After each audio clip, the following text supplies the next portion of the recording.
नमस्कार दोस्तों, स्वागत है आपका हमारे YouTube चैनल ट्रेंडिंग जीके पे। देखिए फ्रेंड्स, आज से हम एक नई सीरीज की शुरुआत इस चैनल के ऊपर करने जा रहे हैं।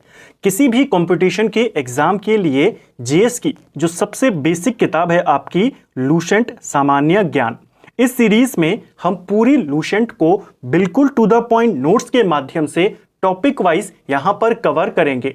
बिल्कुल शॉर्ट नोट्स होंगे, सेलेक्टिव नोट्स होंगे और एग्जाम पॉइंट ऑफ व्यू से मोस्ट इंपॉर्टेंट नोट्स को बिल्कुल टू द पॉइंट हम यहां पर कवर करेंगे, जिससे आपकी जो लुसेंट की पूरी किताब है बहुत अच्छे तरीके से टॉपिक वाइज कवर हो जाएगी।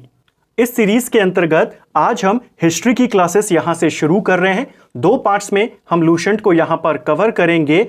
एक पार्ट में आपकी हिस्ट्री की क्लासेस चलेंगी, इसके बाद ज्योग्राफी की चलेंगी, इसी प्रकार आगे बढ़ते रहेंगे। सेकंड पार्ट में पहले हम इकोनॉमिक्स को कवर करेंगे और फिर वहां से आगे संविधान और फिर आगे के टॉपिक्स को कवर करते हुए चलेंगे, जिससे आपके एक साथ दो दो सब्जेक्ट कवर होते रहेंगे। उनके शॉर्ट नोट्स आपको यहां पर मिलते रहेंगे। बहुत जल्द ही इसी चैनल पर लुसेंट के मिक्स वन लाइनर्स को और मिक्स एमसीक्यूज को भी प्रैक्टिस यहां पर करेंगे, ताकि आपकी पूरी किताब अच्छे से कवर भी हो जाए और अच्छे से आपका रिवीजन भी हो जाए। चलिए दोस्तों, आज की क्लास को शुरू करते हैं। इसमें हम टॉपिक वाइज कवर करेंगे। तो आज का हमारा टॉपिक है, जो पहला टॉपिक है, प्राचीन भारतीय इतिहास के स्रोत। चलिए शुरू करते हैं। देखिए, इतिहास को तीन भाग, प्राचीन, मध्य और आधुनिक इतिहास, तीन भागों में इतिहास को किसने बांटा है? यह बांटा है क्रिस्टोफ सेलियर्स ने। यह जर्मन का इतिहासकार है। इसने इतिहास को तीन भागों में बांटा है। हिस्ट्री शब्द का सर्वप्रथम प्रयोग किसने किया था? हिस्ट्री शब्द का सबसे पहला प्रयोग यूनान के हेरोडोटस ने किया था। इसी हेरोडोटस को इतिहास का पिता कहा जाता है। सीधा क्वेश्चन आता है, हिस्ट्री शब्द का इस्तेमाल किसने किया? इतिहास का पिता किसको कहते हैं? इतिहास को तीन भागों में किसने बांटा? ये सारे प्रश्न 3 पॉइंट्स हैं। 3 पॉइंट्स में आपके सारे क्वेश्चन बनते हैं। हेरोडोटस की एक फेमस किताब है जिसका नाम है हिस्टोरिका। ठीक है, चलिए अब हमारे टॉपिक पर आते हैं, भारतीय इतिहास के स्रोत। प्राचीन भारतीय इतिहास के विषय की जानकारी के मेनली हमारे पास 4 स्रोत हैं। जानकारी हमको धार्मिक ग्रंथों से मिलती है, ऐतिहासिक ग्रंथों से मिलती है, विदेशियों के विवरण से मिलती है और पुरातात्विक संबंधी साक्ष्य हमको मिले हैं। धर्म ग्रंथ में आपके वेद, उपनिषद, पुराण आदि आ जाते हैं। ऐतिहासिक ग्रंथों में जो प्रमुख रचनाएं हैं, जैसे पाणिनि की अष्टाध्यायी हो गई, कल्लण की राजतारंगिणी हो गई, इस तरीके की जो किताबें हैं, चाणक्य की अर्थशास्त्र हो गई, उनकी जानकारियां। विदेशियों का विवरण, जैसे ह्वेनसांग का विवरण मिलता है, इब्न बतूता का मिलता है, उन सब के विवरण। और पुरातात्विक साक्ष्य, यानी जो हमें अभिलेख मिले हैं, मुद्राएं मिली हैं, स्मारकें मिली हैं, चित्र मिले हैं, मूर्तियां मिली हैं, उन सब की जानकारी। तो ये प्रमुख 4 स्रोत हैं। हम एक एक करके इनको कवर करेंगे। आज हम इतिहास के जो धर्म ग्रंथ हैं, जहां से हमें जानकारियां मिलती हैं, वेद, उपनिषद, पुराण, इन सबको कवर करने वाले हैं। बिल्कुल टू द पॉइंट नोट्स हैं, जिससे आपको एक एक चीज को समझने में काफी आसानी हो जाएगी। धर्म ग्रंथ से मिलने वाली महत्वपूर्ण जानकारियां। पहले धर्म ग्रंथों के बारे में जानेंगे। भारत का सबसे पुराना धर्म ग्रंथ कौन सा है? तो भारत का सर्वप्राचीन धर्म ग्रंथ है वेद। ठीक है, वेद का शाब्दिक अर्थ क्या होता है? वेद का शाब्दिक अर्थ, वेद का जो अर्थ होता है वो ज्ञान होता है। ठीक है, वेदों की भाषा क्या है? किस भाषा में वेदों को लिखा गया है? वेदों को संस्कृत भाषा में लिखा गया है। वेदों को श्रुति भी कहा जाता है, इसको याद करना है। पहले लगातार श्रुति यानी सुनने की वजह से एक पीढ़ी से दूसरी पीढ़ी में ये ट्रांसफर होते गए। फिर इनको महर्षि कृष्णदेवपायन वेदव्यास के द्वारा संकलित कर लिया गया। तो एक पीढ़ी से दूसरी पीढ़ी में ये श्रवण के माध्यम से, सुनने सुनाने के माध्यम से ये ट्रांसफर होते गए, इसीलिए वेदों को श्रुति कहा जाता है। ठीक है, वेदों का उपदेश क्या है? वेद हमें किस बारे में बताते हैं? वेद बताते हैं वसुदेव कुटुंबकम का ये उपदेश देते हैं, यानी पूरा पृथ्वी या पूरी धरती एक परिवार है। ठीक है, तो बिल्कुल टू द पॉइंट नोट्स। सबसे प्राचीन वेद है, वेद का अर्थ ज्ञान है, वेद की भाषा संस्कृत है, वेदों को श्रुति कहते हैं, वेदों के संकलनकर्ता वेदव्यास हैं, वेदों का उपदेश वासुदेव कुटुंबकम है। वेदों को नित्य और अपुरुषेय माना जाता है। नित्य यानी कि जो लगातार चलते आ रहे हैं, और अपुरुषेय यानी जिसकी रचना किसी के द्वारा नहीं करी गई है, किसी पुरुष या मनुष्य के द्वारा नहीं करी गई है। तो वेदों को अपुरुषेय भी माना जाता है और माना जाता है कि ये डायरेक्ट ईश्वर के द्वारा बनाए गए हैं। हालांकि संकलन किसने किया है, तो संकलन के लिए आप वेदव्यास का नाम बताएंगे, रचना का नाम नहीं आता है। इनका जो रचयिता है वो किसी मनुष्य को नहीं माना जाता, माना जाता है ईश्वरीय शक्ति से ही ये रचित हुए हैं, किसी मनुष्य ने इनको रचित नहीं किया। संकलनकर्ता में आपने वेदव्यास का नाम याद करना है। वेदों की संख्या कितनी है? वेदों की संख्या 4 है, ऋग्वेद, यजुर्वेद, सामवेद और अथर्ववेद। सबसे प्राचीन वेद कौन सा है? तो सबसे प्राचीन वेद है हमारा ऋग्वेद। सबसे नया वेद कौन सा है? सबसे नया वेद है आपका अथर्ववेद। चारों वेदों को क्या कहा जाता है? इन चारों वेदों को संहिता कहा जाता है। जब हम चारों को एक साथ कहें तो वेदों को संहिता भी कहते हैं। वेद त्रय में कौन शामिल है? वेद त्रय में ऋग्वेद, यजुर्वेद, सामवेद, इन तीनों को शामिल किया जाता है। यानी चारों वेदों को एक साथ संहिता कहते हैं, और इनमें से अथर्ववेद को हटा दीजिए, इन तीनों के समूह को वेद त्रय कहा जाता है। ठीक है, अब हम एक एक वेद के बारे में डिटेल में बात करेंगे। क्या क्या क्वेश्चन बनते हैं, क्या क्या बन सकते हैं, वो मैं आपको साथ साथ में बताते हुए चलूंगा। इससे आपका रिवीजन भी अच्छा होगा और पेपर में किस टाइप के क्वेश्चन आते हैं, किस लेवल के आते हैं, उसका आइडिया भी आपको मिलता रहेगा। सबसे पहले ऋग्वेद की बात करते हैं।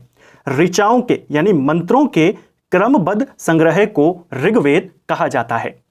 ऋचाओं के पढ़ने वाले ऋषि को होर्तु कहा जाता है। तो कई सारे मंत्र हैं, उन मंत्रों का संकलन ऋग्वेद कहलाता है। ठीक है, इन मंत्रों को, ऋग्वेद के मंत्रों को जो पढ़ता है उसे होर्तु कहा जाता है। प्रश्न पूछा जाता है, ऋग्वेद के पढ़ने वाले को, अध्ययनकर्ता को क्या कहा जाता है? उसे होर्तु कहा जाता है। ऋग्वेद से आर्यों की राजनीतिक प्रणाली, इतिहास व ईश्वर की महिमा के बारे में जानकारी मिलती है। क्वेश्चन पूछा जाता है, किस वेद से हमें आर्यों की राजनीतिक प्रणाली, इतिहास व ईश्वर की महिमा के बारे में जानकारी मिलती है? आप कहेंगे ऋग्वेद। इस ऋग्वेद में 10 मंडल हैं, 1028 सूक्त हैं और 10,462 ऋचाएं हैं। ज्यादातर आपसे मंडल और सूक्त ही पूछे जाते हैं, तो 10 मंडल हैं और 1028 आपके सूक्त हैं। गायत्री मंत्र का उल्लेख ऋग्वेद के 3 मंडल में हमें देखने को मिलता है। सीधा क्वेश्चन बनता है, गायत्री मंत्र किस वेद से लिया गया है? गायत्री मंत्र ऋग्वेद में मिलता है। ऋग्वेद में 10 मंडल हैं, उनमें से जो 3 मंडल है उसमें गायत्री मंत्र लिखा हुआ है। गायत्री मंत्र के रचयिता विश्वामित्र को माना जाता है। एक क्वेश्चन बना था आपके पास, एसएससी के एग्जाम में पूछा गया था कि अन आर्यों को आर्य बनाने के लिए गायत्री मंत्र किसने रचित किया? तो आपने विश्वामित्र का नाम याद करना है। ठीक है, जो गायत्री मंत्र है यह सूर्य देवता सावित्री को समर्पित है। क्वेश्चन बनता है, सोम देवता से संबंधित कौन सा मंडल है? ऋग्वेद में जो 9वां मंडल है वो सोम देवता, जिन्हें वनस्पति का देवता माना जाता था, उनसे संबंधित है। ठीक है, तो हमने ऋग्वेद के बारे में जाना, इसके पढ़ने वाले ऋषि को क्या कहते हैं, इसका कौन सा मंडल किस लिए फेमस है, क्या वहां से पूछा जाता है, उसको देखा। एक और मंडल है ऋग्वेद का 8वां मंडल। ऋग्वेद के 8वें मंडल में हस्तलिखित ऋचाएं हैं, हाथ से लिखे हुए मंत्र हैं और उनको खिल कहा जाता है। ऋग्वेद का सबसे बड़ा मंडल कौन सा है? ऋग्वेद में टोटल 10 मंडल हैं, सबसे बड़ा मंडल इसका 10वां मंडल है। ठीक है, क्वेश्चन पूछ लेगा ऋग्वेद के किस मंडल में हाथ से लिखी ऋचाएं हैं? तो आप कहेंगे 8वें। इसको क्या कहते हैं? खिल कहते हैं। 10वां मंडल इसका सबसे बड़ा है।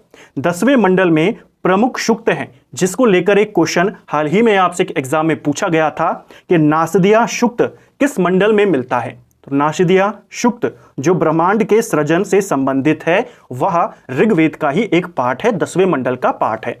इसके प्रमुख सूक्त हैं जैसे नदी स्तुति, ये नदियों की प्रशंसा से संबंधित है। नासदिया सूक्त ब्रह्मांड के सृजन से संबंधित है। सूर्य सूक्त विवाह श्लोकों से संबंधित है और पुरुष सूक्त सबसे इंपॉर्टेंट वाला वैदिक समाज शास्त्र से संबंधित है। ये चारों के चारों 10वें मंडल का पार्ट है। ठीक है, चारों वर्णों यानी चातुष्वर्णीय समाज का पहला उल्लेख ऋग्वेद के 10वें मंडल के पुरुष सूक्त में मिलता है। 4 वर्ण समाज में माने जाते हैं, ब्राह्मण, क्षत्रिय, वैश्य और शूद्र। इन चारों वर्णों का जो हमें सबसे पहला उल्लेख मिलता है वो ऋग्वेद में मिलता है।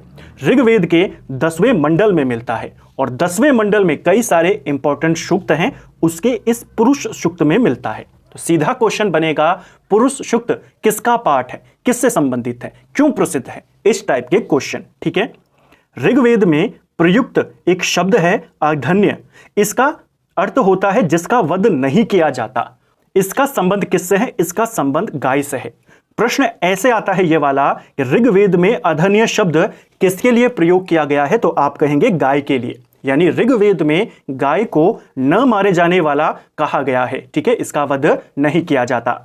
वामन अवतार के 3 पगों के आख्यान का प्राचीनतम स्रोत भी ऋग्वेद में मिलता है। भगवान विष्णु का जो वामन अवतार था उसका जो सबसे प्राचीन हमें स्रोत मिला है वो ऋग्वेद में ही मिलता है। ठीक है, 3 पगों का जो कहानी है उनकी। ठीक है, वामन अवतार भगवान विष्णु के पहले मानव रूप के अवतार थे। ठीक है, पहला अवतार तो उनका मत्स्य अवतार था, लेकिन पहला मानव रूपी जो अवतार था वो वामन अवतार था। ठीक है, वामन भगवान का दक्षिण भारत में नाम। वामन अवतार को, भगवान विष्णु के पहले मानव रूपी अवतार को दक्षिण भारत में उपेंद्र कहा जाता है। बहुत इंपॉर्टेंट पॉइंट है, इसको नोट करना है। ठीक है, ऋग्वेद में इंद्र के लिए 250 और अग्नि के लिए 200 ऋचाओं की रचना करी गई है, यानी 200 मंत्र लिखे गए हैं। ऋग्वेद में इंद्र के लिए सबसे ज्यादा 250, 250 और उसके बाद अग्नि देवता के लिए 200 ऋचाओं की रचना करी गई है। अब सीधा क्वेश्चन आपसे अगर पूछ लिया जाए, ऋग्वेद में सबसे प्रमुख देवता किसे माना गया है? तो सबसे ज्यादा मंत्र जिसके लिए हैं वही सबसे प्रमुख हैं। और दूसरे नंबर पर कौन है? अग्नि देवता। ठीक है, कई बार नंबर पूछ लेता है किसके लिए कितने हैं, इन दोनों के आपने याद करने हैं। प्राचीन इतिहास के साधन के रूप में वैदिक साहित्य में ऋग्वेद के बाद किसका स्थान आता है? तो प्राचीन इतिहास के साधन के रूप में सबसे जो पुराना स्रोत है वो हमारा ऋग्वेद है, और ऋग्वेद के बाद शतपथ ब्राह्मण का स्थान आता है। यानी जहां तक जानकारी हमको ऋग्वेद में मिलती है उसके आगे की जानकारी हमें कहां से मिलती है? शतपथ ब्राह्मण से मिलती है। इसका अर्थ यह है। मैं आपको प्रयास करता हूं इसमें कि एक एक लाइन को मैं समझाते हुए भी चलूं ताकि आपको केवल रटना ना पड़े, आपकी चीजें क्लियर होती रहें। ठीक है, चलिए, तो ये हमने ऋग्वेद को कवर किया।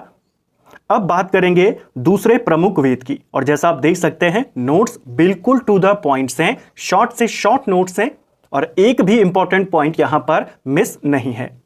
दूसरा वेद है हमारा यजुर्वेद। इसमें यज्ञों के नियम, विधि विधानों, पाठ करने के लिए जो मंत्र हैं उनका संकलन मिलता है। यजुर्वेद में यज्ञ कैसे किया जाएगा, पूजा पाठ कैसे करी जाएगी, वो सारे मंत्र इसमें दिए गए हैं। ठीक है, जो ऋग्वेद है जिसमें मंत्र दिए गए हैं सारे, वह मंत्र देवताओं की स्तुति के लिए दिए गए हैं। पूजा पाठ कैसे करी जाएगी उसके मंत्र हमें किसमें मिलते हैं? यजुर्वेद में मिलते हैं। यजुर्वेद के पाठककर्ता को अर्धवर्यु कहा जाता है। जैसे ऋग्वेद को पढ़ने वाले को होर्तु कहते हैं, उसी प्रकार यजुर्वेद के पाठककर्ता को अर्धवर्यु कहा जाता है। इसमें बलिदान विधि का भी वर्णन है, यानी पूजा पाठ का वर्णन है, पूजा पाठ किस तरीके से होगी, और बलिदान अगर आप किसी का देते हैं, बलि देते हैं, तो उसकी विधि का भी वर्णन इसी वेद में किया गया है। यह वेद गद्य और पद्य दोनों में लिखा गया है। देखिए, जो बाकी के तीनों वेद हैं वो आपके केवल पद में लिखे गए हैं। कौन सा एकमात्र वेद है जो दोनों में, गद्य में भी और पद में भी लिखा गया है? तो वो है आपका यजुर्वेद। बस यही आपके 4 पॉइंट्स हैं जो इंपॉर्टेंट बनते हैं। अगला है हमारा सामवेद। सामवेद का जो अर्थ होता है, शाब्दिक अर्थ होता है साम का, वो होता है गान। ठीक है, यानी गाना। इसे भारतीय संगीत का जनक कहा जाता है। किस वेद को भारतीय संगीत का जनक कहते हैं? सामवेद को कहते हैं। साम का अर्थ ही क्या होता है? साम का अर्थ ही हो गया गान। ठीक है, इसका संकलन ऋग्वेद पर आधारित है। इसमें 1810 सूक्त हैं जो ऋग्वेद से लिए गए हैं। देखिए, इसका मतलब क्या हुआ कि इसका संकलन ऋग्वेद पर आधारित है। इसका मतलब यह हुआ, जैसा मैंने आपको कहा, ऋग्वेद में कई सारे मंत्र हैं। कुछ ऐसे मंत्र जिनको गाया जा सकता है उनको संकलित करके एक नया वेद बना दिया गया और नाम दे दिया गया सामवेद। तो अब आपको इससे हमेशा याद रहेगा कि ऋग्वेद के गाए जाने वाले मंत्र या गाए जाने वाली ऋचाएं हमें किसमें मिलती हैं? सामवेद में मिलती हैं। ठीक है, इसीलिए कहा गया कि इसका जो संकलन है ऋग्वेद पर आधारित है। क्वेश्चन बनता है सामवेद का संकलन किस वेद पर आधारित है, या कौन सा वेद है जो ऋग्वेद के आधार पर लिखा गया है? तो आप कहेंगे सामवेद। ठीक है, यह यज्ञों के अवसर पर गाए जाने वाले ऋचाओं का संकलन है। जैसा मैंने आपको अभी एक्सप्लेन किया, ऋग्वेद के ही मंत्र है इसमें मैक्सिमम, लेकिन वो वाले मंत्र हैं जिनको गाया जा सकता है। ठीक है, इसके पाठक कर्ता को उद्रात्रु कहा जाता है। ऋग्वेद वाले को होर्तु, यजुर्वेद वाले को ऊर्ध्वयु और इस वाले को उद्रात्रु। ठीक है, अगला अथर्ववेद। अथर्ववेद का रचयिता अथर्व ऋषि को माना जाता है। चारों का संकलन करता तो वेदव्यास को माना जाता है, लेकिन अथर्ववेद में अथर्व ऋषि का भी नाम जोड़ा जाता है। इसमें कुल 731 मंत्र हैं और लगभग 6000 पद हैं। ज्यादा इंपॉर्टेंट डेटा नहीं है। औषधि का उल्लेख सबसे पहले इसी वेद में मिलता है। तो औषधियों का उल्लेख भी सबसे पहले किस में मिलता है? ऋग्वेद में नहीं है, यजुर्वेद में नहीं है, सामवेद में नहीं है। जो सबसे बाद का वेद है अथर्ववेद, उसमें मिलता है। ठीक है, इसमें सामान्य मनुष्यों के विचारों और अंधविश्वासों का विवरण हमें मिलता है। तो कौन सा वेद है जो अंधविश्वासों से संबंधित है, सामान्य मनुष्य के विचारों से संबंधित है? अथर्ववेद। ठीक है, अब आपके चारों वेद क्लियर हो गए। ऋग्वेद में देवताओं की स्तुति के लिए, यजुर्वेद में पूजा पाठ की विधि के लिए, सामवेद में गाए जाने वाले मंत्र और अथर्ववेद में अंधविश्वास, जादू टोना, इन सब की जानकारियां मिलती हैं। यह वेद कन्याओं के जन्म की निंदा करता है। कौन सा वेद है जो कन्या जन्म की निंदा करता है? तो वो है आपका अथर्ववेद। अथर्ववेद का प्रतिनिधि शुक्त माना जाता है पृथ्वी शुक्त को। अब ये वाला पॉइंट भी काफी ज्यादा इंपॉर्टेंट है। जैसे हमने ऋग्वेद में कई सारे जो प्रमुख शुक्त थे 10वें मंडल के, उनको देखा, आपको पूछ लेगा पुरुष शुक्त किस में है, उसी प्रकार आपसे पूछेगा पृथ्वी शुक्त किस में है, तो वो अथर्ववेद का पाठ है, ना कि ऋग्वेद का। और पृथ्वी शुक्त को अथर्ववेद का प्रतिनिधि शुक्त माना जाता है। ठीक है, इस पृथ्वी शुक्त में हमको मानव जीवन के जो सभी पक्ष हैं, जैसे गृह निर्माण, कृषि की उन्नति, व्यापारिक मार्गों की खोज करना, रोग निवारण, विवाह, राजभक्ति, राजा का चुनाव, प्रमुख वनस्पति, औषधियां, शाप, वशीकरण, जादू टोना, वो सब हमको किस में मिलता है? इसमें मिलता है।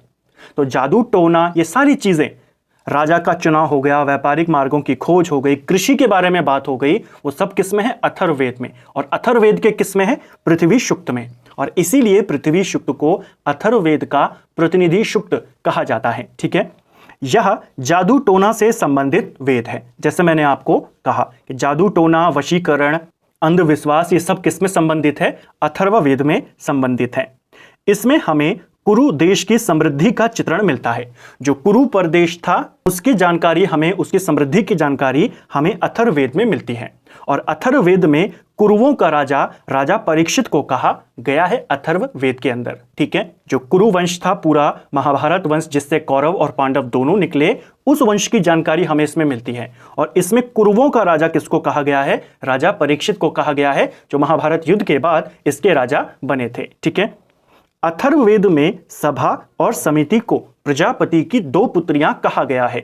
ये वाला पॉइंट भी बहुत बार एग्जाम में रिपीट हुआ है कि किस वेद में प्रजापति की 2 पुत्रियों का वर्णन है? आप कहेंगे अथर्ववेद। कौन है? सभा और समिति। ठीक है, तो ये हमने चारों वेदों के शॉर्ट नोट्स को कवर किया। अब बात करते हैं वेदों की शाखाओं के बारे में। वेदों की कई शाखाएं हैं जो वैदिक अध्ययन और व्याख्या से जुड़े हुए हैं। जैसे ऋग्वेद से जुड़ी हुई शाखा, जैसे शुक्त पूछे जाते हैं वैसे ही शाखाएं पूछी जा सकती हैं।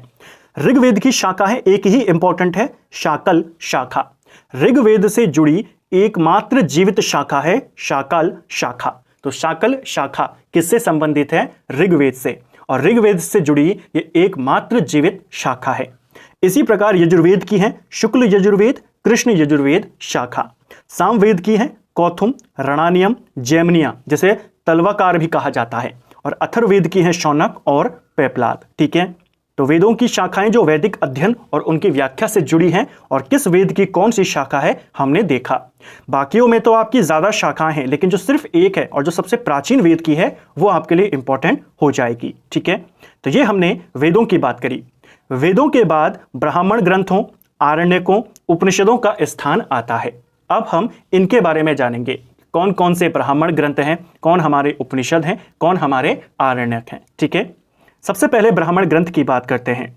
ये वेदों की व्याख्या करने के लिए गद्य में लिखे गए ग्रंथ हैं। जैसे मैंने कहा, हमारे जो मैक्सिमम वेद हैं किस में लिखे गए हैं? पद में लिखे गए हैं। केवल आप यजुर्वेद को छोड़ दीजिए, बाकी सारे पद में हैं।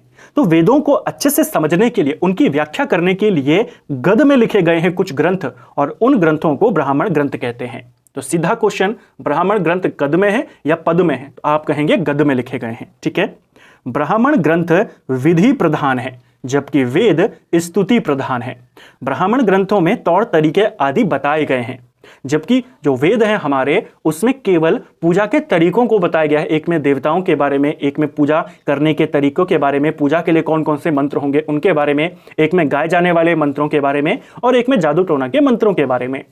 तो वो हमारा स्तुति प्रधान है जो हमारे वेद हैं, जबकि जो ब्राह्मण ग्रंथ हैं वो विधि प्रधान है, जो हमें तौर तरीके के बारे में बताते हैं। ठीक है, हर वेद के अलग अलग ब्राह्मण ग्रंथ होते हैं।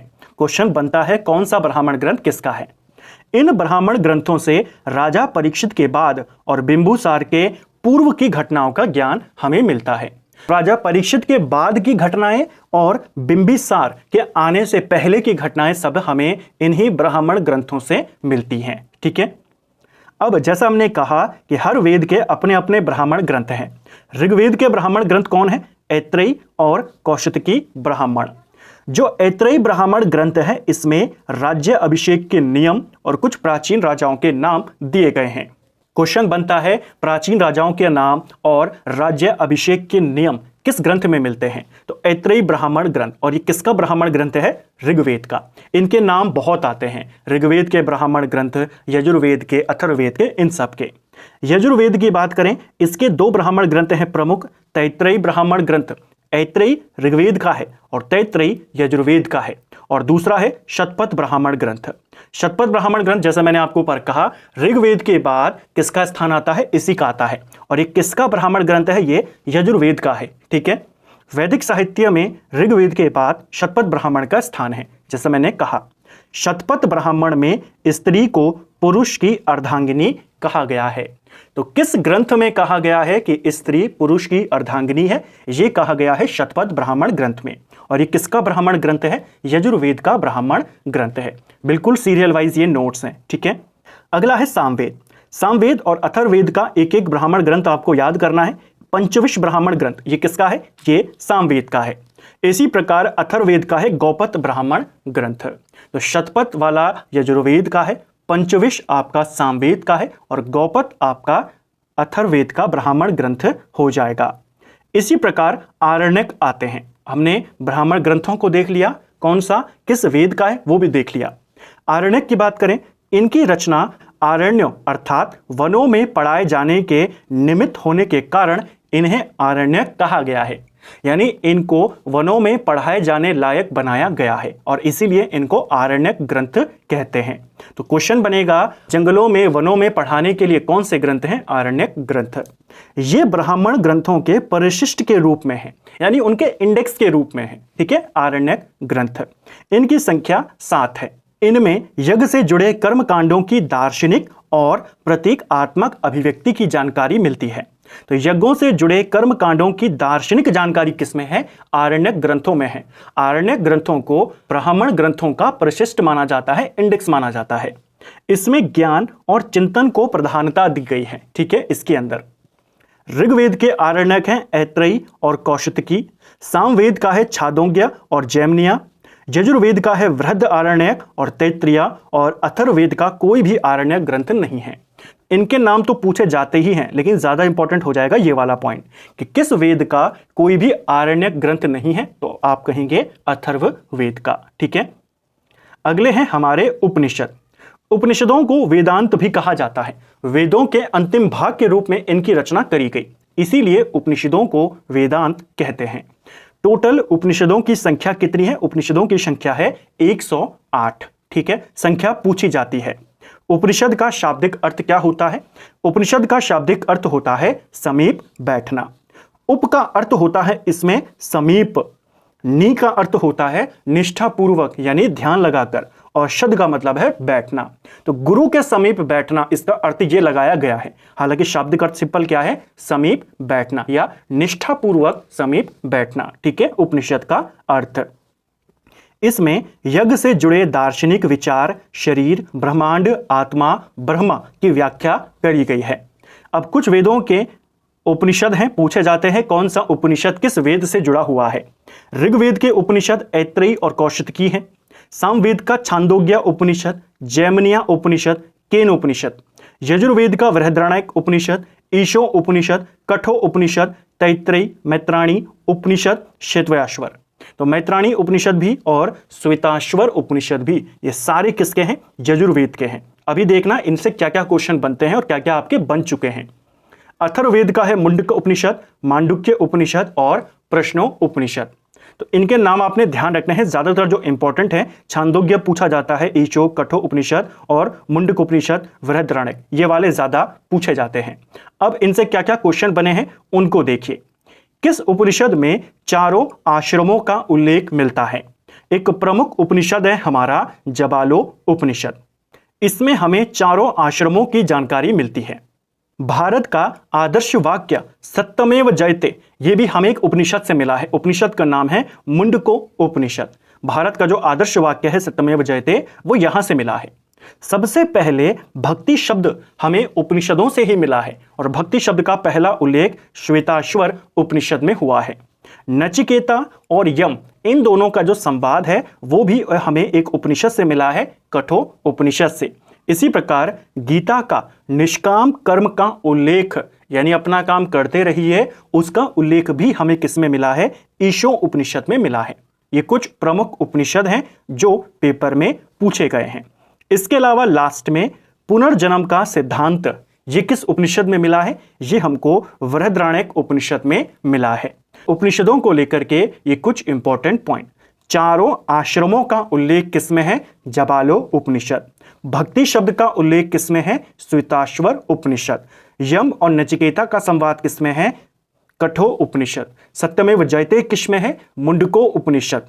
पुनर्जन्म का सिद्धांत बृहदारण्यक उपनिषद। इसके अलावा श्री कृष्ण का पहला उल्लेख हमें छांदोग्य उपनिषद में मिलता है। ठीक है, तो ये थे आपके उपनिषद। अगला है हमारा वेदांग और सूत्र। वेदांत अलग हैं और वेदांग अलग है। ये वेदों के अंग माने जाते हैं, इनको वेदांग कहा गया है, और वो वेदों के अंत के रूप में लिखे गए हैं। वेदों का अंतिम रूप उनको कहा गया है, इसीलिए उपनिषदों को वेदांत कहा गया है। ठीक है, तो दोनों अलग अलग हैं। आपसे क्वेश्चन करेगा वेदांत की संख्या बताइए, और आपसे दूसरा क्वेश्चन कर लेगा वेदांगों की संख्या बताइए। तो वेदांतों को उपनिषद कहते हैं और उपनिषदों की संख्या है 108। तो वेदांत कितने हो गए? 108। और वेदांग कितने हो गए? वेदांग होते हैं आपके पास 6। तो दोनों में कंफ्यूजन नहीं करना है, वेदांत यानी उपनिषद। ठीक है, वेदांगों की बात करें, वेदांगों की संख्या है 6। वेदों को भली भांति समझने के लिए इनकी रचना करी गई है। इनको भी वेदों को अच्छे से समझने के लिए रचा गया है। वेदों के पाठ के रूप में, अंग के रूप में लिखा गया, वेदांग कहा गया। 6 हमारे पास वेदांग है, इनके नाम पेपर में पूछे जाते हैं। कौन कौन से हैं 6 वेदांग? शिक्षा, कल्प, निरुक्त, व्याकरण, छंद और ज्योतिष। ये 6 आपके वेदांग हैं जो पूछे जाते हैं। ठीक है, इनको ध्यान रखना है। इसी के साथ सूत्र साहित्य है, इसको भी कवर कर लेते हैं, इनको लेकर भी क्वेश्चन बनते हैं। वैदिक साहित्य को अक्षुण्ण बनाए रखने के लिए इनकी रचना करी गई है और इनको कहा जाता है सूत्र साहित्य। कुछ नियम वगैरह इसमें बनाए गए हैं। ठीक है, तो सूत्र साहित्य में वेदों को, वैदिक साहित्य को, जिसमें आपके उपनिषद आ गए, सारी चीजें आ गई, उनको अक्षुण्ण बनाए रखने के लिए इनकी रचना करी गई है, सूत्र साहित्यों की रचना। सूत्रों में सबसे प्राचीन सूत्र किसे माना जाता है? यह माना जाता है गौतम धर्म सूत्र को। ठीक है, देखिए जो प्रमुख सूत्रकार हैं जैसे गौतम हैं, आप स्तंभ हैं, वशिष्ठ हैं, ये सारे प्रमुख सूत्रकार हैं।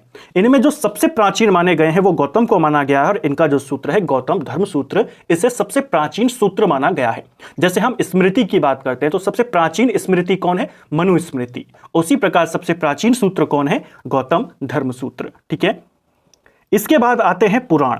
पुराणों को लेकर भी क्वेश्चन बनते हैं और केवल मैंने उन पॉइंट्स को लिया है जो आपके लिए एग्जाम पॉइंट ऑफ व्यू से काफी ज्यादा इंपॉर्टेंट है और नोट्स आप अच्छे से देखते हुए आ रहे हैं, सारे बिल्कुल टू द पॉइंट्स हैं। इसी प्रकार हम इस पूरी सीरीज में लूसेंट को टॉपिक वाइज कवर करेंगे, एक एक टॉपिक को ऐसे कवर करते हुए चलेंगे और पूरी किताब के ऐसे शॉर्ट नोट्स आपके तैयार हो जाएंगे, चीजों को समझते हुए चलेंगे। मैं पूरी कोशिश करूंगा जहां पर भी कुछ थोड़ा सा भी कंफ्यूजिंग पॉइंट हो मैं आपको समझाते हुए चलूं कि इस लाइन का अर्थ ये है, ताकि आपको अच्छे से चीज़ें क्लियर भी होती रहें। और जब हमारी मिक्स वन लाइनर की सीरीज आएगी, एमसीक्यू की सीरीज आएगी, कोशिश करेंगे बहुत जल्द उनको शुरू करें, इसी सीरीज के साथ साथ उनको लेते हुए चलें। इससे आपकी जो सबसे बेसिक किताब है किसी भी कंपटीशन के एग्जाम के लिए लूसेंट, वो आपकी 2 से 3 बार एक साथ अलग अलग तरीके से कवर हो जाएगी। आप टॉपिक वाइज भी कर रहे हैं डिटेल क्लास में, एमसीक्यू के माध्यम से कर रहे हैं एक्स्ट्रा फैक्ट के साथ, वन लाइनर के माध्यम से भी आप उनको कवर करते हुए चलेंगे। ठीक है, अब बात करते हैं पुराणों की। ऐतिहासिक कथाओं का क्रमबद्ध विवरण हमें किसमें मिलता है? तो ऐतिहासिक घटनाओं का, कथाओं का जो हमें सीरियल वाइज जानकारी मिलती है वो पुराणों में मिलती है। पुराणों के रचयिता लोमहर्ष ऋषि और उनके पुत्र उग्रश्रवा को माना जाता है। ठीक है, पुराणों की संख्या टोटल 18 है। तो पुराणों की संख्या कितनी है? पुराण आपके टोटल 18 हैं। ठीक है, राजाओं की वंशावली कितने पुराणों में पाई जाती है? पुराणों की संख्या तो 18 है, लेकिन राजाओं की वंशावली केवल 5 पुराण में मिलती है। मत्स्य पुराण, वायु पुराण, विष्णु पुराण, ब्राह्मण पुराण और भागवत पुराण। सिंपल सा क्वेश्चन आता है, आपको 4 विकल्प दे देगा और कहेगा इनमें से किस पुराण में किस वंश की जानकारी है या इनमें से किस पुराण में किसी वंश की जानकारी नहीं है। ठीक है, सारे इन 5 के नाम भी नहीं पूछे जाते हैं, केवल 3 पूछे जाते हैं कि मौर्य वंश से संबंधित मौर्य वंशावली हमें किस में मिलती है? तो आप कहेंगे विष्णु पुराण में। गुप्त वंशावली किस में मिलती है? वायु पुराण में। और आंध्र, सातवाहन और शुंग वंश की जानकारियां, इनकी वंशावली किस में मिलती है? मत्स्य पुराण में। सबसे प्राचीन और सबसे प्रामाणिक जो पुराण माना जाता है वो मत्स्य पुराण माना जाता है। ठीक है, जैसे सबसे प्राचीन वेद है ऋग्वेद, सबसे प्राचीन सूत्र है गौतम सूत्र, उसी प्रकार सबसे प्राचीन पुराण है आपका और सबसे प्रामाणिक मत्स्य पुराण को कहते हैं। किस राजाओं की वंशावली मिलती है? आंध्र, सातवाहन और शुंग वंश। सिंपल सा सातवाहन और शुंग वंश की जानकारियां मिलती है। मौर्य वंशावली किसमें है? विष्णु पुराण में। और गुप्त वंश की वायु पुराण में। ये तीनों पूछे जाते हैं। ठीक है, अब पुराणों से संबंधित कुछ तथ्य हैं, चलिए देखते हैं। पुराण अपने वर्तमान स्वरूप में लगभग ईसा की 3री-4थी सदी में लिखे गए, जब भारत में गुप्त वंश का शासन था। उस काल में जितने भी हमारे ऐतिहासिक ग्रंथ हैं, लिखने तो बहुत पहले से शुरू हो गए थे, लेकिन जो अपने अंतिम जो वर्तमान स्वरूप है उनका, उसमें लिखे गए वो 3री-4थी सदी में गुप्त काल में लिखे गए। तो आपसे कोई भी क्वेश्चन आए कि महाभारत अंतिम रूप से किस काल में लिखा गया, तो आप कहेंगे गुप्त काल। रामायण आप कहेंगे गुप्त काल। ठीक है, वैसे पहले से संकलित होते हुए आ रहे थे, हर युग में हर समय उनमें कुछ ना कुछ जुड़ता हुआ आ रहा था। शुरुआत वेद व्यास जी ने कर दी थी, लेकिन जो अंतिम रूप उनको मिला वो गुप्त काल में आकर मिला। अधिकतर पुराण किस भाषा में लिखे गए हैं? तो ये संस्कृत में लिखे गए हैं। ठीक है, स्त्रियों और शूद्रों को वेद पढ़ने की अनुमति नहीं थी, लेकिन वे पुराण सुन सकते थे। ऐसे वाले जो क्वेश्चन होते हैं आपके, वो कथनों में आते हैं कि इनमें से कौन सा कथन सही है, कौन सा कथन गलत है। आपको देगा कहिए बताइए इनमें से कौन सा वाला सही है। पहला देगा कि स्त्रियों को, शूद्रों को वेद पढ़ने की अनुमति थी या नहीं थी, आप कहेंगे नहीं थी। स्त्रियों को, शूद्रों को पुराण सुनने की अनुमति थी या नहीं थी, तब आप कहेंगे थी। ठीक है, सबसे प्राचीन और सबसे प्रामाणिक पुराण कौन सा है? जैसे मैंने आपको कहा, मत्स्य पुराण है। किस पुराण में राजतंत्र के साथ साथ कृषि संबंधी विवरण दिया गया है? तो राजतंत्र की भी बात करी गई है और कृषि की भी बात करी गई है अग्नि पुराण में। ठीक है, सामाजिक और सांस्कृतिक दृष्टि से काफी महत्वपूर्ण पुराण है आपका अग्नि पुराण, इसको आपने याद करना है। ठीक है, इसके बाद हमने सारे प्रमुख धार्मिक ग्रंथों को यहां पर कवर किया। हमने ऋग्वेद के बारे में बात करी, उपनिषदों को देखा, आरण्यकों को देखा, ब्राह्मण ग्रंथों को देखा, कौन से ब्राह्मण ग्रंथ, कौन से उपनिषद किस वेद से संबंधित है उनको कवर किया। फिर हमने पुराणों को भी यहाँ पर देखा। एक छोटा सा टॉपिक है उसको भी यहीं पर क्लियर कर लीजिए, वेदों के उपवेद के नाम भी पूछ लिए जाते हैं। तो 4 उपवेद हैं उनको भी याद कर लीजिए। वेद हमारे पास 4 हैं, एक आपका ऋग्वेद, उसके बाद आपका यजुर्वेद, फिर आपका सामवेद और फिर आपका अथर्ववेद। ऋग्वेद का जो उपवेद माना जाता है वो आयुर्वेद को माना जाता है। तो आयुर्वेद किसका उपवेद है? आप कहेंगे ऋग्वेद का। इसी प्रकार यजुर्वेद का जो उपवेद है वो धनुर्वेद को माना जाता है। ठीक है। सामवेद का जो उपवेद है वो गंधर्व वेद को माना जाता है और अथर्ववेद का जो उपवेद है वो शिल्प वेद को माना जाता है। तो चारों वेदों के उपवेदों भी आपको पता होने चाहिए। आयुर्वेद ऋग्वेद का है, धनुर्वेद यजुर्वेद का है, गंधर्व वेद सामवेद का है और शिल्प वेद आपका अथर्ववेद का उपवेद है। ठीक है, इनको भी आपने ध्यान रखना है। अब कुछ इंपॉर्टेंट वन लाइनर्स हैं इन धार्मिक ग्रंथों को लेकर के, उनको देखते हैं। स्त्रियों की सर्वाधिक दयनीय स्थिति किस संहिता से प्राप्त होती है? तो एक संहिता है मैत्रेयी संहिता। इसमें स्त्रियों की सबसे ज्यादा दयनीय स्थिति का वर्णन किया गया है। तो किससे हमें स्त्रियों की सबसे दयनीय स्थिति की जानकारी मिलती है? मैत्रेयी संहिता। ठीक है। इसमें जुआ और शराब की तरह स्त्री को पुरुषों का तीसरा मुख्य दोष बताया गया है। किस रचना में? मैत्रेयी संहिता में। ठीक है। स्मृति ग्रंथों में सबसे प्राचीन और सबसे प्रामाणिक किसे माना गया है? तो स्मृति ग्रंथों में सबसे प्राचीन सबसे प्रामाणिक मनुस्मृति को माना गया है। क्वेश्चन आपसे पूछा जाता है मनुस्मृति की रचना किस काल में हुई? शुंग काल में। और कौन सा शुंग वंश था? पुष्यमित्र शुंग उस समय राजा था। शुंग काल का मानक ग्रंथ यानी शुंग काल का प्रमुख ग्रंथ माना जाता है मनुस्मृति।